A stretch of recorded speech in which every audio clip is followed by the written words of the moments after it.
Have you ever wondered if there's a way to find, real, lasting happiness? A way to live without that constant pull of wanting more, or the sting of grief? Well, believe it or not, an ancient text called the Narada Bhakti Sutras claims to offer exactly that. It's basically a guide to what it calls supreme love. Seriously, just think about that for a second.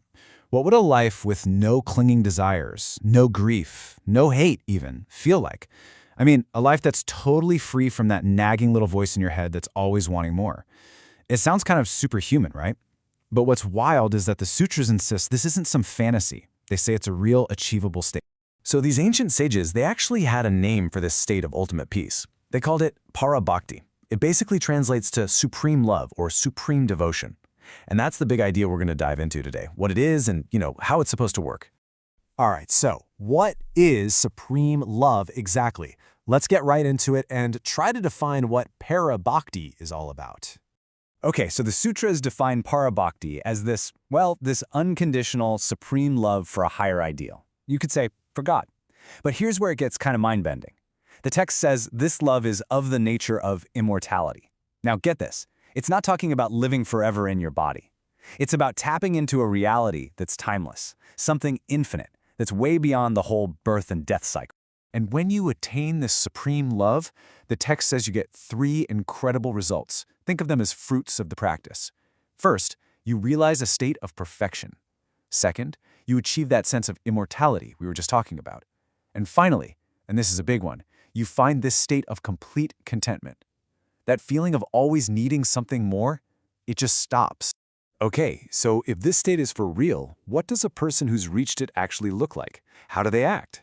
Well, the sutras give us a surprisingly clear checklist, and they break it down into signs you can see on the outside and what's going on the inside.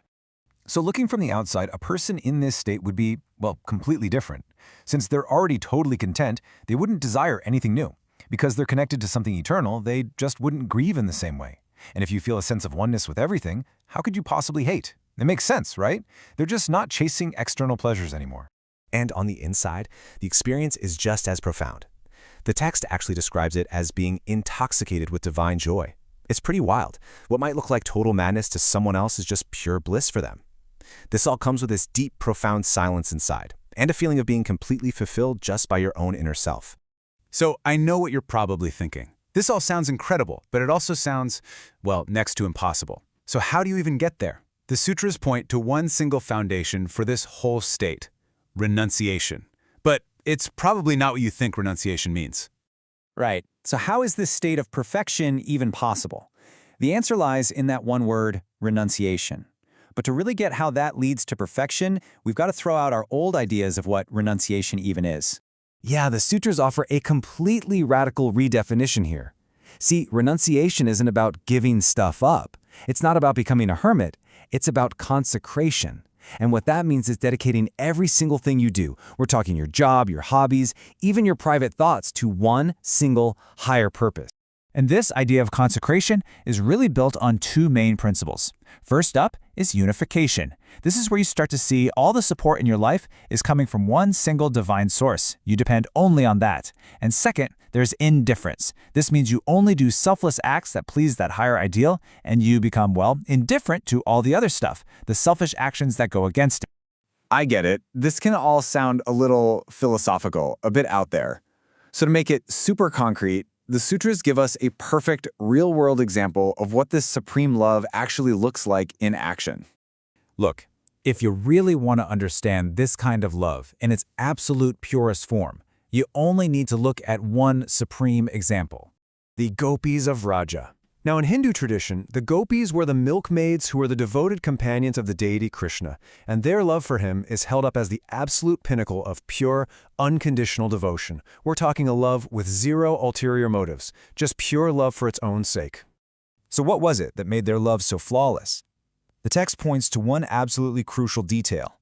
Even in their intense, very personal love for Krishna, they never, not for a single moment, forgot his divine nature. There was no flaw of forgetting, as the text says. And it's that constant awareness that transformed what could have been a simple emotion into supreme devotion. Okay, so finally, the sutras make a really bold claim. They say that this path of supreme love, this path of bhakti, is actually superior to other spiritual paths, like the path of action or the path of knowledge. So why is that? Well, the reason they give is both really simple and incredibly profound. Bhakti is considered superior because, and I quote, it is of the nature of the fruit. Think about it this way. Other paths are the means to get to the end goal. But supreme love, it isn't just the path to the goal, it is the goal. It's the journey and the destination all rolled into one. You know, one of the commentaries on the text offers this really beautiful analogy to explain it. Imagine your life is a cup of tea, okay? The path of action, doing good deeds, that's the water. The path of knowledge, learning and wisdom, that's the milk. Both are totally essential, right? But bhakti, this supreme love, that's the sugar. It's the one ingredient that makes the whole thing sweet.